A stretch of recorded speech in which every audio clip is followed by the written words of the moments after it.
Okay, hey guys, in this video, I am interviewing Doug. He is married to a Filipina who's still in the Philippines. Stick around.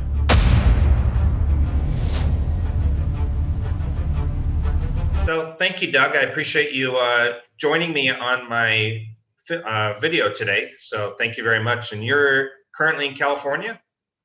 Yes, and Southern California, close to the mountains here above Los Angeles and Altadena. Okay, fantastic. So you are married to a Filipina and she just happens to still be in the Philippines. Now, how long have you guys been married? Well, we didn't get married until the end of 2018. So we've been married a little over 2 years. We met in 2014, the end of 2014. Into 2014. Okay. And so how long have you been going back and forth to the Philippines? Has it been something? So I went there originally in 2014 I met some people in my work. I'm a nurse and I've worked with a lot of doctors and nurses. And as you know, here in the US, there's a high percentage of Filipinos that work in that career field. Mm-hmm. So I was meeting with, and I worked for quality management. So I would meet a lot of doctors traveling around to the different the hospitals and medical practices. And this one doctor mentioned that they do humanitarian missions and medical missions to the Philippines. I had just been divorced, and he says, hey, if you're looking, if you would ever be interested, you should, come see the Philippines, and you could do this as part of a mission. I said, well, I'm okay with the mission, but I just don't want to be part of any of those organizations that pay my way, pay for the hotel, pay for all that. I feel like that's diluting the funds that should really go to help the people. I said, I'd be willing to do something if I could do it on my dime. It's just my personal thing. And he says, well, that fits right in. We're very small. We just got our 503c, whatever, that thing they have to get for a nonprofit.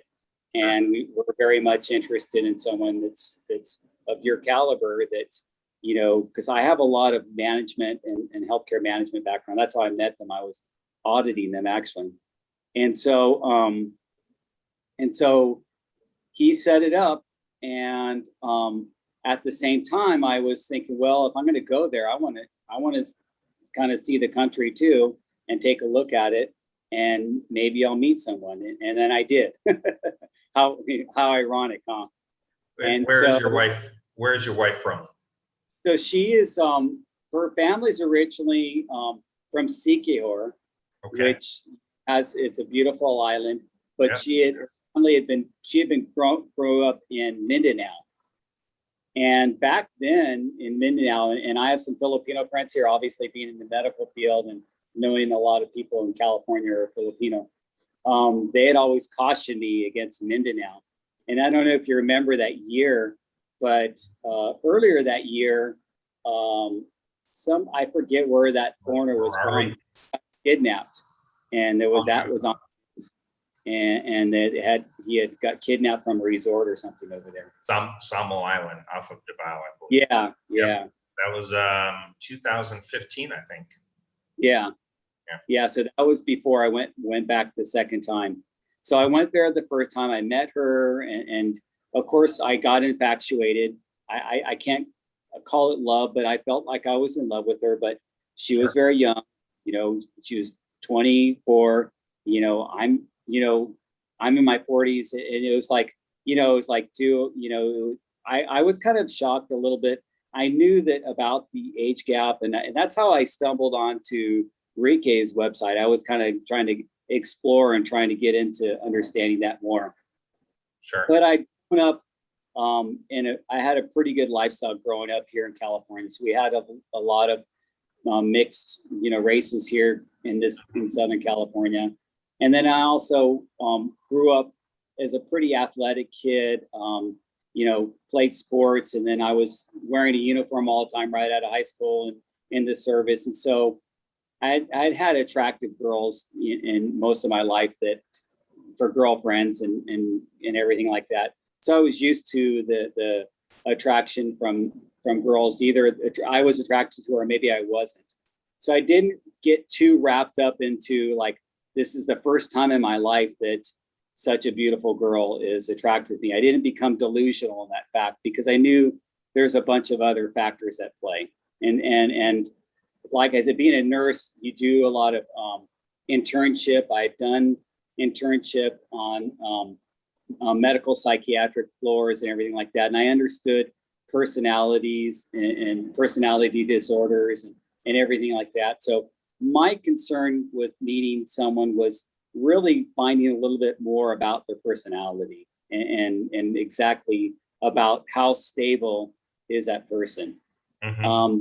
Previous to that, when I told you I was married for 20 years. I don't take marriage lightly. I think it's very serious. And but I had met, I guess I should have. I was younger then. I mean, obviously, I was in my 20s, and I met that pretty girl on campus that was just kind of. I didn't really get to know her, and then next thing you know, we're married with kids. And so I didn't want to fall into that trap again. I also didn't want to go there and start another family. I had no intention of having. I never got a vasectomy, but I just knew that I wasn't. My kids were almost grown, and actually, I waited till my youngest one was graduated high school before I divorced my ex. So I wanted to be there and make sure that they had a stable life. And even my youngest followed my footsteps and went into the Air Force just like me. And so, and my other two kids went to college, and one of them still in graduate school. So I'm very happy that they all, came out okay, I guess, because there was a lot of fighting and a lot of, drama in those last few years of a broken marriage. And so I was really hesitant about getting into a long-term relationship after that. But I found out that Filipino women really were different. I kind of knew that because I, talked to so many people, but then I found out firsthand. So after that vacation and meeting her and get to knowing her, and we were all over each other. I mean, come on. I mean, I was really attracted to her. She was attracted to me. She never left me a doubt. And I think one of the things she did to keep me from doubting her in any way, she gave me all her passwords to her Facebook. Back then, there really was just Facebook and a couple other social medias. She says, go and look at all my posts and look at all my messages and let me know if you think that, so she let me kind of examine her and her technology, to find out if she was, had her shit together, and I did the same thing. I said, I'm not a player. I'm not, out there. I don't have multiple accounts and everything like that. And so, and she had been burnt. She had met some guys. She steered away from the real older guys, because she admitted she just wasn't attracted to somebody that was way older than her. She wasn't attracted to a guy that didn't look healthy and was overweight. I mean, I know it's supposed to be, more holistic and beauty is internal, but let's face it, we all have our attractions, right? We all have our taste. And it's, and I was kind of, not shocked, but kind of enlightened to the more holistic way that Filipina women thought of men. I really think thinking of men is at a different level. They really do honor the man, and they think of them as the provider, but they also think of them as, like her father worked. Her father had a good job. So she was pretty lucky that she had a father that was working, and now he gets a retirement and stuff like that. So she wasn't quite at the level like from a small little farm town.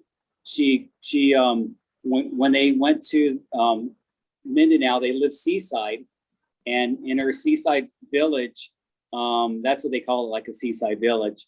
And that's actually kind of the poor area. That the richer houses are a little bit more inland and not quite on the coast, and in a lot of places, unless you're like in the resort towns. A lot of her cousins and uncles were fishermen, but her father had a job where he was a truck driver and was driving trucks and did that. And then her mom, and that's kind of how she met me. Her mom had a small like internet type cafe business.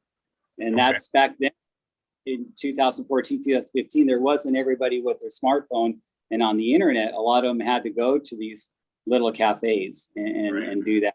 And pay, 10 pesos or whatever for an hour or something like that to be on the computer. I don't know what the prices were, but I'm just kind of spitballing it. So they were pretty industrious people. And as you know, that they really make something out of nothing, because there is no government support. And you're either kind of lucky that you're in this family that has a means or has connections that is going to get you into this pretty decent job. But a decent job over there means, $10 a day or $6 a day, or even smaller one, they're only like $1.50 a day. It depends on, what level you go in there and what education you have. But I'm even, nurses and doctors are making $10, $15 a day. Right. So it's a different, thinking, a different perspective over there. So they really work long hours. They work very, very hard for the money. They definitely do. Now, you said that there's some differences between Filipinas and Western girls.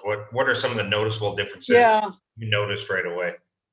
I think right away it seemed like I think part of it is that you have that, you're that foreigner, you're like just like if a Filipina's over here, she's that foreigner that gets all the attention. You're that foreigner that gets all the attention.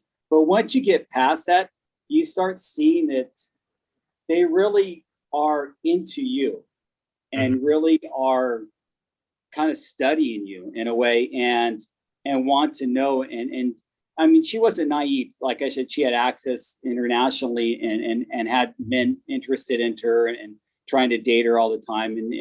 And one thing that's kind of set me apart, because I first met her online, was she's like, well, you weren't trying to see me naked, or you're not trying to flash me or anything like that. Because she had literally had that happen to her since she was 17 years old, and just all the pervs out there on the internet that are trying to meet all these girls and doing crazy shit like that.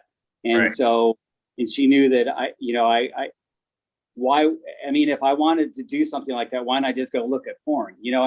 I didn't treat that avenue of meeting people on Facebook or dating sites or whatever to that respect. I never thought of that because it didn't cross my mind. It was like, these are people, you're meeting them to conversate with them and kind of get to know them.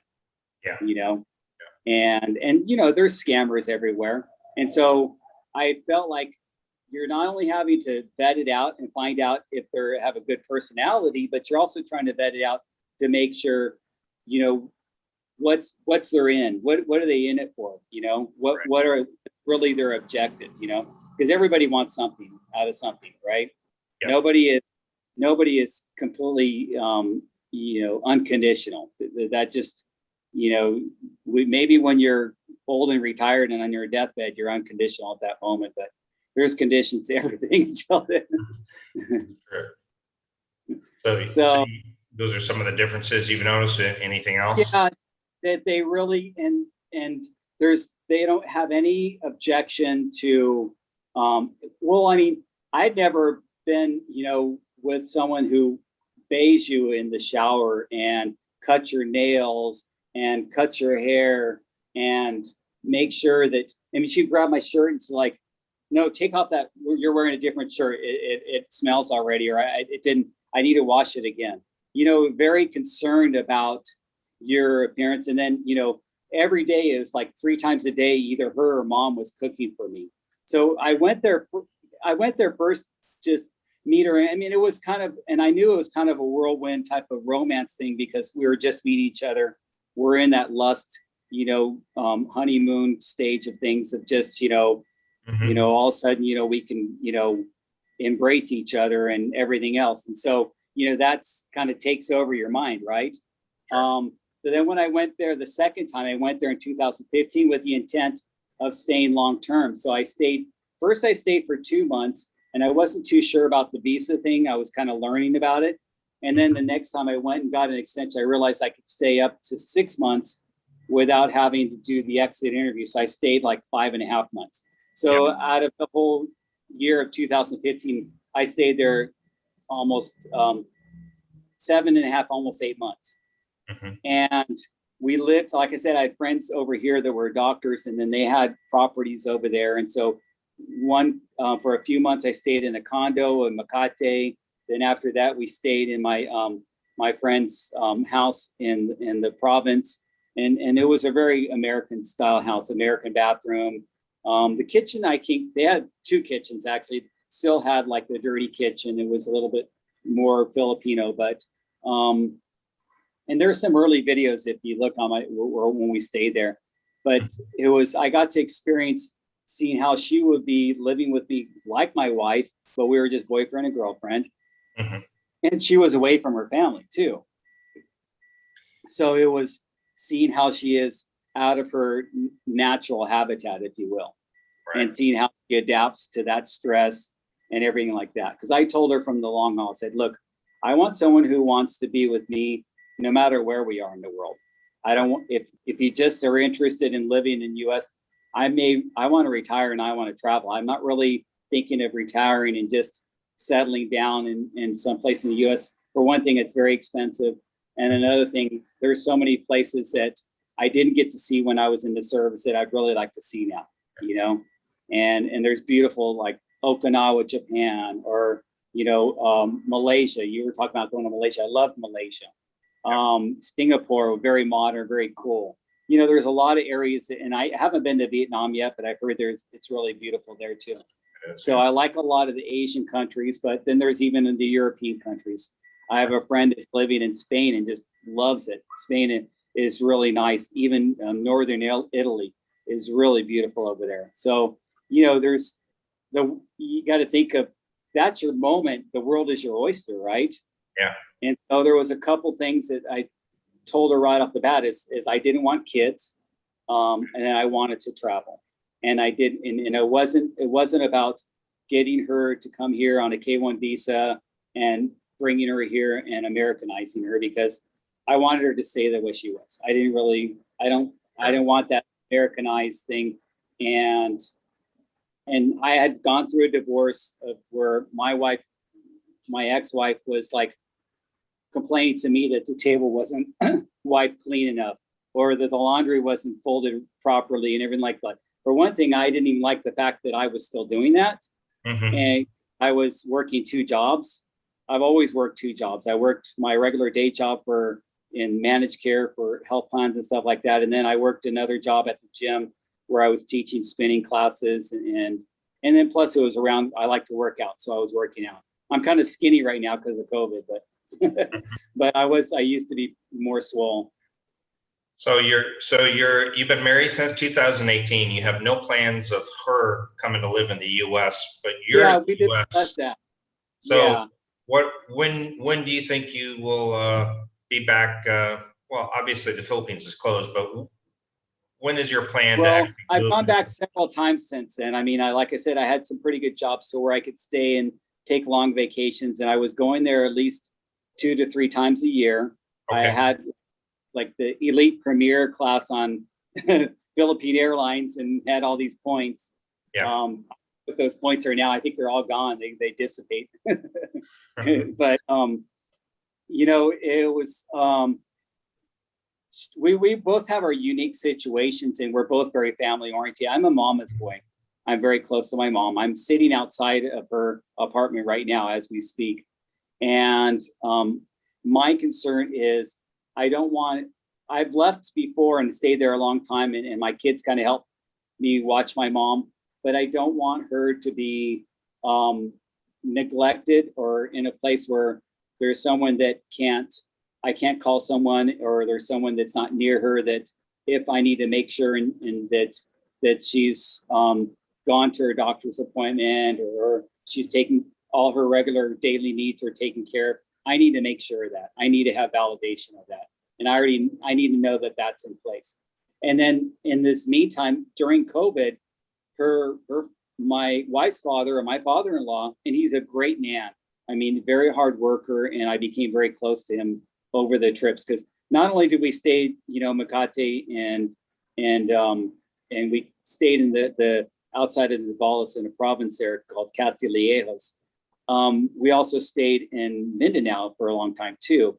And over the years, what I ended up doing was building an extension to her parents' house. And so we had our own, room and bathroom and everything like that, and had it really nice there. So I have all my stuff there. I even have a bike there. That's the bike you see me riding the videos. I got all that stuff there. And so, and plus I could ship stuff there. You have an address where you can kind of ship stuff. And plus it's literally like across the street is where the seaside is. I mean, you can't beat that, watching the sunset and on the Asian Sea right there. It's just, it's beautiful. Do you see yourself living in Mindanao or Siquijor at some point? I think Siquijor I like, but it's a little bit off the beaten path. I was thinking Duma because it's a little closer, but then I think Duma is a little bit crowded right now and smoggy. And I'm really concerned about air quality index. So I'd like to move someplace that has a better air quality, because I'm outdoors a lot. I love the outdoors. Yeah. And that's my biggest concern is, the Philippines doesn't have first world, disposal sewage system. They're very, there's areas that they tell you, don't drink the water and everything like that. I got adapted to the water. I guess my body got used to the bacteria, but you go to some of those areas, even if you're used to the bacteria in, the main city areas, you're not going to be used to the bacteria in those other areas. Right. You can get dysentery, you can get all this stuff from the bad water. There's yeah, there's a lot of problems with that. So, you have to think about that. You need to think about, parasites and different things that you don't really think about here, in growing up in US, I'm military like you, and I've done the survival training. I've learned all that stuff, but it's how you apply it, right? You get to be taught anything, but it's how you apply it and pay attention to it, right?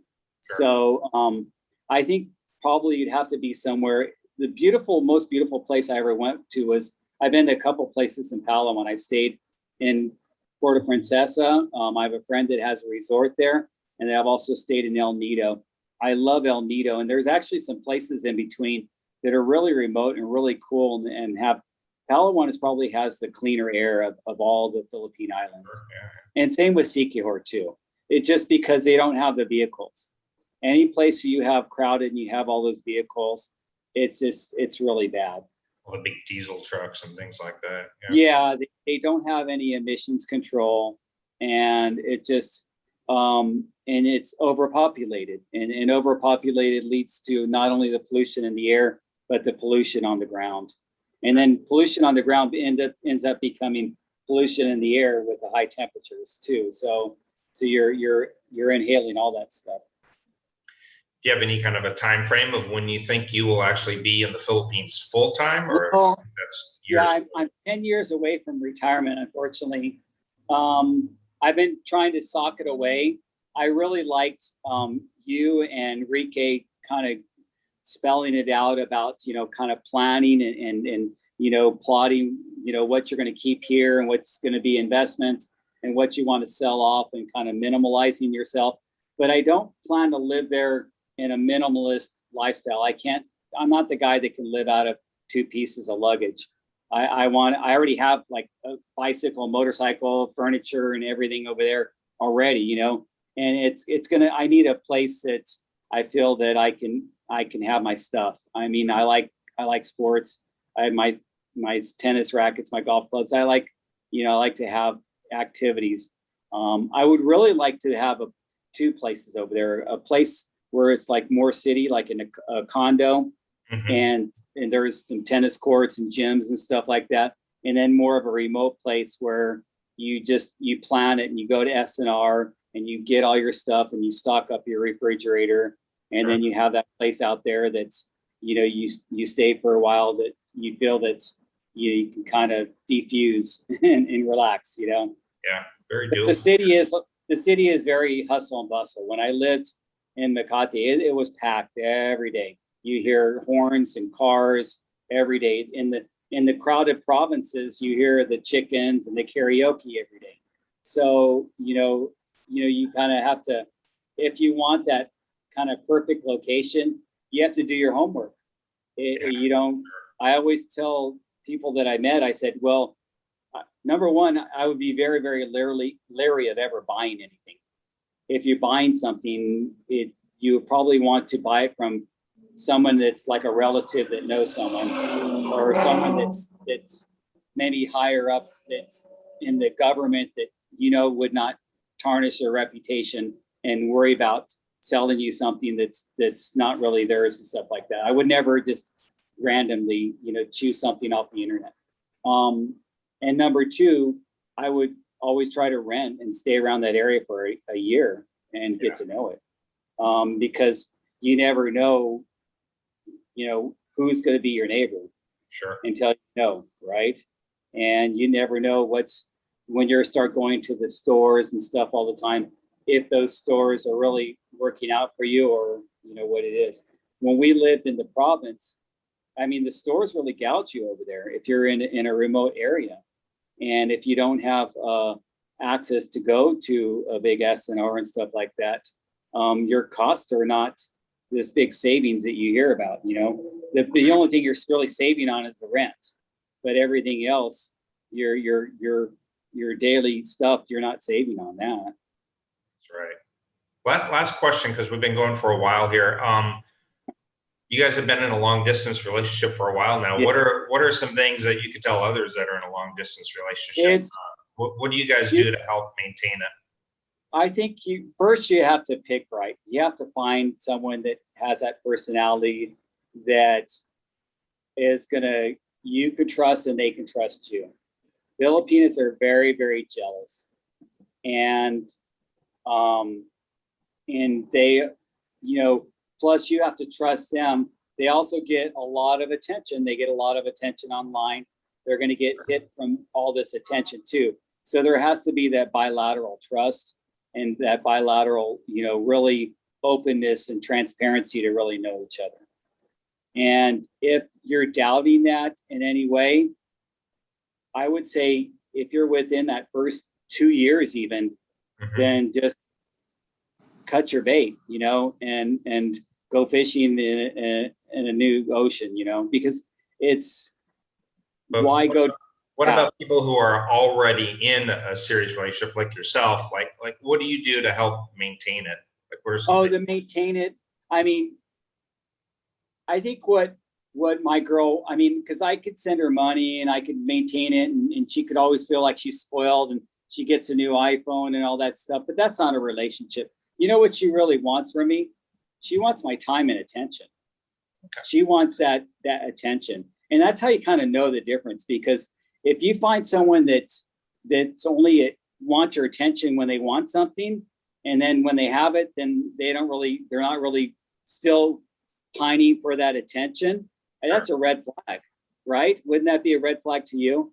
So they would want your attention no matter what. They honor you with the respect that they really want to interact with you, have conversations with you, get to know you. We had long talks where we talked all night long. Oh my God. In the beginning, I literally used to FaceTime her 10, 15 times a day. And every time she messaged me or I message you, we're chatty back and forth, this, that, I love you, this, and I miss you. And when were you off work, or when can I see you? Or are you busy? That type of thing. You can feel it. You can't really feel it on the long distance, but when you get there, then you can validate it. You can validate that. But I wouldn't ever go all in on ever suggest going all in on somebody you haven't been there in person. I really feel that that's still, it's a virtual thing at that point. It's not a real thing. You got to validate. Got to meet to know if there's really chemistry. Yeah. And so, that and